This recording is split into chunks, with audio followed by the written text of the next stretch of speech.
Одоогоос 16 жилийн өмнө манай улс анхудаа жилийн дөрвөн улирлын ажиллагаатай сэргээгдэх эрчим хүчний их үүсвэртэй болсон нь дөрвөний усан цахилгаан станц юм.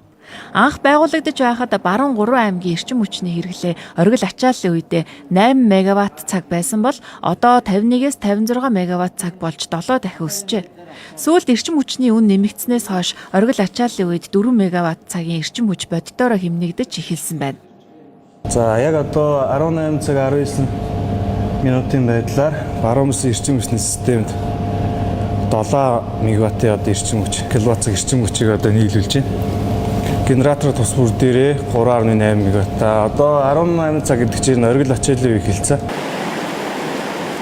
Оргил ачааллын үед бол Оросын холбооны улсаас авах одоо тэр цахилгаан эрчим хүчний хэмжээнээс илүү гараад байсан болов одоо яаж ийм ихлээр хэрэглэгч нөгөө цахилгааны үн дээрээ тулгуурлаад хэрэглээгээ хэмжих эхэлж байна. Энэ бол бодиттой харагдаж байгаа. Хог цахилгааны үн нэмэгснээс хойш ард иргэд энэ цахилгаангийн юм чи ямар үнцэнтэй юм бэ гэдгийг одоо бас тодорхой хэмжээнд мэдрээд байх шиг байна.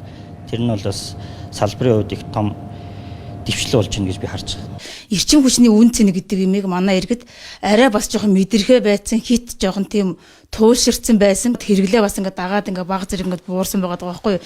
Тэгэхээр хүмүүс тэр баг зэрэг тэр эрчим хүчний үн цэн гэдэг юмыг бас ойлгосон болов уу гэж бодож байна. Эрчим хүчний салбарч ер нь 24 цаг ер нь байнгын тогтмол явж байдаг. Одоо энэ өвлөрийн хүүдэн улиралд одоо манай салбарын ажилчид ерөнхийдөө байнгын ажиллагаатай байгаа. Энд тэнд засвар үйлчилгээ байнга хийгдэж явж байдаг. Энд тэнд гэмтэл гарна. Хүүдэн халууныг ядлахгүй бүгд ажиллаж байгаа. За тэгээд энэ дуу цахилгаантай эн чинь бас маш өндөр эрсдэлтэй аюултай ажил гэж явдаг. Эрчим хүчнээс салбар гэдэг маань одоо гал дээр л ажиллаж байгаа гэсэн үг шүү дээ.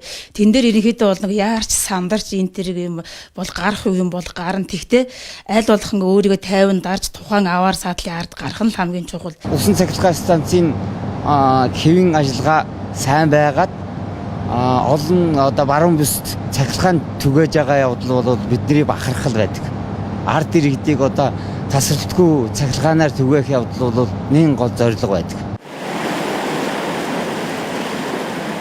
Манай ажилчдын хувьд ашигтай өнөх захиргаанаас ажиллаад одоо угсралтан дээр нь ажиллаж байсан туршлагатай хүмүүс байдаг. Тэгээ шав бэлтгэгдээд одоо ингэ явж байна.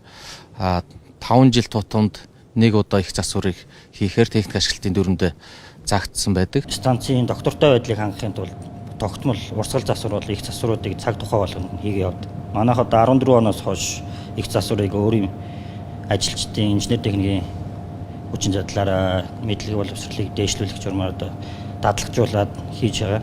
Одоо эх жил энэ жил 25 онд манай G2 генератор их засварт орохоор одоо төлөвлөгдсөн явж байна. Манай салбарын бүсийн хувьд бол ерөнхийдөө нэг баг зэргийн бусад бүсүүдээс ус салбарынхаа бүсүүдээс жоохон ажилчдын цалингийн үнэлгээ жоохон муу байдаг.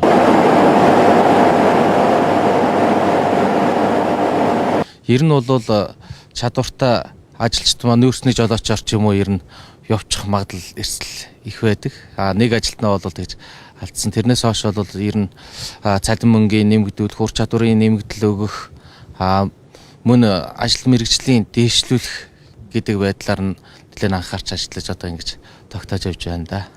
Өнгөрсөн хугацаанд дөрвөний усан цахилгаан станц нийтдээ 644.1 сая киловатт цаг эрчим хүч үйлдвэрлэж 515.3 сая тонн хүлэмжийн хийг бууруулсан байна. Тэд Оросын холбооны улсаас эрчим хүчний импорт тасарсан тохиолдолд баруун 3 аймгийн 1-р зэргийн хэрэглэгчдийг эрчим хүчээр бүрэн хангах үүрэг хүлээдэг. Энэ нь сэргээгдэх эрчим хүч тэр дундаа дотоодын их үүсвэртэй байх нь ямар чухал ач холбогдолтойг харуулж байна.